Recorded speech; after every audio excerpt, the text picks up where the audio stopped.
तिमीहरूले मलाई गुरुज्यू र प्रभु भनेर बोलाउँछौ, अनि यो ठिक हो किनभने म त्यही हुँ।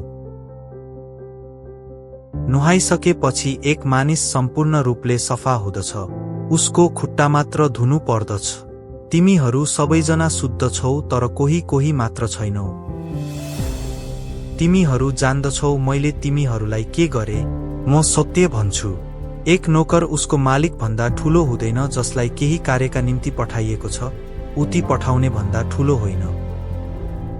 तिमीहरूका प्रभु र गुरु हुँ, किनभने मैले तिमीहरूका खुट्टा एक नोकरले जस्तो धोए, यसैले तिमीहरूले पनि एकअर्काको खुट्टा धुनुपर्छ। मैले तिमीहरूको अघि उदाहरणको लागि यो गरेँ, र तिमीहरूले एकाअर्कामा त्यसै गर्नुपर्छ जस्तो मैले गरेँ।